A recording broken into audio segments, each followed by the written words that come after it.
ಸಾರಿಗೆ ನೌಕರರಿಗೆ ಸರ್ಕಾರ ಬಿಗ್ ಶಾಕ್ ನೀಡಿದೆ. ರಾಜ್ಯ ರಸ್ತೆ ಸಾರಿಗೆಯ ಎಲ್ಲಾ ನೌಕರರ ಫೆಬ್ರವರಿ ತಿಂಗಳ ವೇತನದಲ್ಲಿ ವೃತ್ತಿ ತೆರಿಗೆ 300 ರೂಪಾಯಿ ಕಡಿತ ಮಾಡಿ ವೃತ್ತಿ ತೆರಿಗೆ ಇಲಾಖೆಗೆ ಪಾವತಿಸಲು ಅಗತ್ಯ ಕ್ರಮ ಕೈಗೊಳ್ಳುವಂತೆ ವ್ಯವಸ್ಥಾಪಕ ನಿರ್ದೇಶಕರಾದ ಅಕ್ರಮ್ ಪಾಷಾ ಅವರು ತಿಳಿಸಿದ್ದಾರೆ. ಈ ಸಂಬಂಧ ಶನಿವಾರ ಫೆಬ್ರವರಿ 7ರಂದು ಕರ್ನಾಟಕ ರಾಜ್ಯ ರಸ್ತೆ ಸಾರಿಗೆ ನಿಗಮದ ಎಲ್ಲ ಹಿರಿಯ ವಿಭಾಗೀಯ ನಿಯಂತ್ರಣಾಧಿಕಾರಿಗಳು, ಕಾರ್ಯವ್ಯವಸ್ಥಾಪಕರು, ಪ್ರಾದೇಶಿಕ ಕಾರ್ಯಾಗಾರ, ಕಾರ್ಯನಿರ್ವಾಹಕ ಅಭಿಯಂತರಿಗೆ ಸೂಚನೆಯನ್ನು ನೀಡಲಾಗಿದೆ.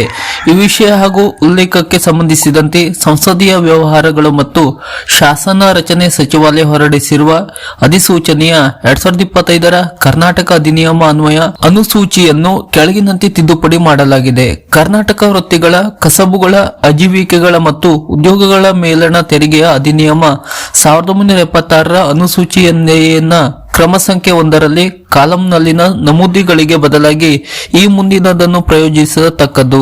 ಅಂದರೆ ವರ್ಷದಲ್ಲಿ ಎಲ್ಲಾ ತಿಂಗಳಿಗೆ 200 ರೂಪಾಯಿ ಕಡಿತಗೊಳಿಸತಕ್ಕದ್ದು. ಆದರೆ ಫೆಬ್ರವರಿ ತಿಂಗಳಲ್ಲಿ ಮಾತ್ರ 300 ರೂಪಾಯಿ ವೃತ್ತಿ ತೆರಿಗೆ ಕಡಿತಗೊಳಿಸುವಂತೆ ತಿಳಿಸಲಾಗಿದೆ.